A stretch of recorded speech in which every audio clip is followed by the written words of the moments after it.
Lies Loufoque, bonjour. Bonjour. Vous avez publié un ouvrage qui s'appelle « Dans l'enfer des foyers ». Est-ce que vous pouvez nous raconter son propos et donc votre parcours aussi, en quelques mots? Oui, alors c'est un livre témoignage. Je raconte mon parcours d'enfant placé. J'ai été placé pendant 18 ans. J'ai été placé parce que ma mère est malade mentale, elle a une maladie mentale et du coup elle n'a pas pu s'occuper de moi. Et donc dans ce livre, je raconte les différentes étapes de mon placement, que ce soit en famille d'accueil, que ce soit en foyer, et puis les difficultés que j'ai pu rencontrer, et notamment la violence que j'ai pu y subir. Et alors depuis, qu'est-ce qui s'est passé pour vous? Ce livre, je l'avais fait parce que j'avais été assez choqué à l'époque de voir qu'on parlait très peu des enfants placés, alors qu'on est des centaines de milliers, voire des millions en France, à avoir eu un parcours, que ce soit à l'assistance publique, à la DAS ou à l'aide sociale à l'enfance, et que malgré cette surreprésentation d'enfants, on se fasse peu l'écho de nos histoires ou de ce que l'on a pu subir à un moment. Et ça m'avait profondément marqué, donc j'avais décidé moi de faire un livre justement pour poser un témoignage, l'inscrire dans le marbre, et sûr qu'il y aura au moins ça qui existe. Et par la suite, j'ai reçu beaucoup de messages, de témoignages sur les réseaux sociaux de personnes qui soit sont encore placées, donc d'enfants, ou de personnes qui l'ont été. Et tous avaient ce facteur commun qu'à un moment donné dans leur histoire, ils ont été confrontés à de la maltraitance institutionnelle. Et donc ces témoignages très précieux, on s'en est servi en 2014 pour faire une grande concertation nationale avec le ministère de l'Enfance de l'époque, qui était piloté par Laurence Rossignol.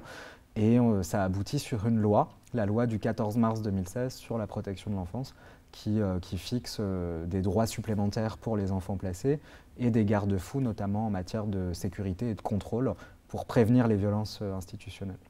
Et est-ce que du coup cette loi elle a commencé à porter ses fruits? Est-ce que vous voyez un changement?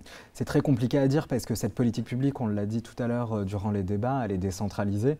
Et donc les départements ont la possibilité de faire un peu à leur sauce finalement leur politique publique de protection de l'enfance. Et il y a aujourd'hui une vraie disparité territoriale. Qu'on soit un enfant placé à Paris ou qu'on soit un enfant placé par exemple à Marseille, nous n'avons ni les mêmes chances, ni les mêmes droits, ni les mêmes possibilités de développement, puisque pas les mêmes dispositifs. Et ça pose un vrai problème, parce que quand on parle de protection de l'enfance, c'est aussi, on s'attend à ce qu'il y ait une égalité territoriale, une égalité républicaine, pour donner les mêmes droits et les mêmes chances aux enfants. Donc on demande aujourd'hui à ce que l'État reprenne en charge cette compétence qui a tout son sens, puisque sur tout le volet sur tous les autres volets de la vie d'un enfant placé, que ce soit l'école, la santé, la justice, parce que ce sont des mesures judiciaires, les mesures de placement, c'est l'État qui intervient. C'est sur des compétences qui sont des compétences régaliennes, et la protection de l'enfance, en tout cas selon moi aujourd'hui, doit être une compétence régalienne de l'État. Et ce qui explique ces disparités dont vous êtes en train de pointer les méfaits, elle s'explique par un manque de volonté, un manque de moyens, un manque de sensibilité à ces questions? Je pense qu'aucun président de département aujourd'hui n'est élu sur la base d'un programme qui traite de la protection de l'enfance. C'est beaucoup plus glamour de construire des ronds-points, des routes, que de protéger les enfants. On ne va pas se mentir, la protection de l'enfance, ça ne rapporte pas des voix, les enfants ne votent pas, et ça c'est une réalité, et je pense que c'est une des explications qui font que, d'une part, les citoyens ne se saisissent pas forcément de cette politique publique, mais que les présidents ou les présidents de département ou les vice-présidents de département ne s'impliquent pas davantage dans cette politique publique. Après, il y a un autre problème qui est beaucoup plus important, c'est que on considère souvent dans l'élaboration des politiques publiques que celui qui décide, celui qui paye décide, ou celui qui paye a le pouvoir de faire les choses. Et en protection de l'enfance, c'est l'État, la justice qui décide et les départements qui payent. Donc ils ont vraiment ce rôle-là, qui est un rôle très particulier et qui du coup leur laisse peu de marge de manœuvre aussi.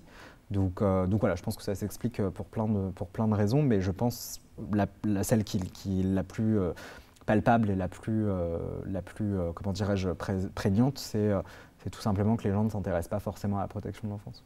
Et alors justement, est-ce qu'un des freins, ça pourrait aussi être le fait c'est difficile pour les gens qui sont passés par la protection de l'enfance d'assumer, enfin pas d'assumer, mais d'affronter le regard, parce que finalement c'est encore un peu tabou, c'est pas si simple d'en parler. Pendant longtemps, les enfants de la DAS, quand on disait enfants de la DAS, on les voyait comme des enfants délinquants, des enfants dont les parents ne voulaient plus, des rejetons entre guillemets.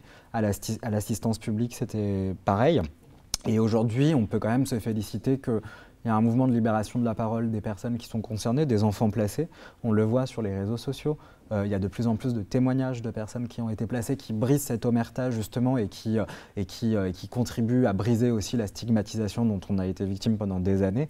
Donc je pense que les choses évoluent, mais les politiques ne suivent pas. On le voit, on l'a vu avec la nomination d'Adrien Taquet. Adrien Taquet, qui est secrétaire d'État chargé de la protection de l'enfance, il a été nommé l'année dernière, suite à la diffusion d'un reportage sur l'aide sociale à l'enfance qui montrait des dysfonctionnements majeurs qu'on peut rencontrer et que moi-même j'ai pu rencontrer dans mon parcours de placement. Ça va de viols dans des foyers à des violences dans des familles d'accueil, à de la prostitution dans les hôtels et la rue, voilà, pour ceux qui à 18 ans sortent du système. Et il a été nommé avec cette feuille de route qui était très claire, c'est plus aucun enfant à la rue, plus aucun enfant placé en tout cas à la rue à 18 ans, et renforcer les contrôles dans les foyers, dans les familles d'accueil, parce qu'aujourd'hui il faut arrêter de donner des chèques en blanc au département en pensant que le travail est fait, alors que tous les témoignages nous montrent que le travail n'est pas fait. Donc de dire il faut instaurer une cellule de contrôle, voire même une agence nationale de contrôle, et toutes nos demandes, elles n'ont pas été acceptées, en tout cas elles n'ont pas donné lieu à des actions au cours de cette année, et ça c'est extrêmement dommageable.